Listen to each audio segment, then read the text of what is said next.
കോൺഗ്രസ് പുനഃസംഘടന വൈകുന്നതിൽ കടുത്ത അതൃപ്തി പ്രകടിപ്പിച്ച കെപിസിസി മുൻ പ്രസിഡന്റ് മുല്ലപ്പള്ളി രാമചന്ദ്രൻ സംസ്ഥാനത്തെ പാർട്ടി എല്ലാ തലത്തിലും നിശ്ചലമായി എന്നാണ് കുറ്റപ്പെടുത്തൽ. ഒരാൾക്ക് ഒരു പദവി എന്ന ആവശ്യവും മുല്ലപ്പള്ളി ആവർത്തിച്ചു.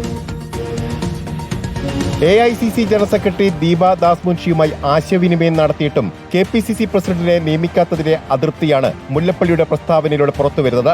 മുല്ലപ്പള്ളിയെ കൂടാതെ കെ സുധാകരൻ, രമേശ് ചെന്നിത്തല എന്നീ മുൻ കെപിസിസി പ്രസിഡന്റുമാരും മുഴുവൻ സമയ പ്രസിഡന്റ് വേണമെന്നാവശ്യപ്പെട്ടിരുന്നു. പാർട്ടി എല്ലാ തലങ്ങളിലും നിശ്ചലമാണെന്നും പിന്നെ എങ്ങനെ സർക്കാർ ഏകോപനം സാധ്യമാകുമെന്നും മുല്ലപ്പള്ളി ചോദിച്ചു. കെപിസിസി അധ്യക്ഷനെ എത്രയും പെട്ടെന്ന് നിയമിക്കേണ്ടത് അനിവാര്യമാണ്. കാരണം 101 ദിവസമായി ഗവൺമെൻറ് അധികാരമേറ്റെടുത്തിട്ട് ഏതാണ്ട് 3 മാസക്കാലമായി കേരളത്തിലെ കോൺഗ്രസ് ഏറെക്കുറെ നിശ്ചലമായിട്ടാണ് ഇരിക്കുന്നത്. അതുകൊണ്ട് തന്നെ അടിയന്തരമായിട്ട് ഒരു പ്രസിഡന്റിന് വേണം.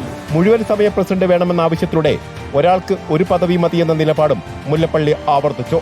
ബെന്നി ബഹനാൻ, കൊടിക്കുന്നിൽ സുരേഷ്, ജോസഫ് വാഴക്കൻ, മാത്യു കുഴൽനാടൻ, ആന്റോ ആന്റണി, ഷാഫി പറമ്പിൽ എന്നിവരാണ് കെപിസിസി പ്രസിഡന്റ് പദവിയിലേക്ക് പരിഗണിക്കുന്നവരുടെ പട്ടികയിലുള്ളത്.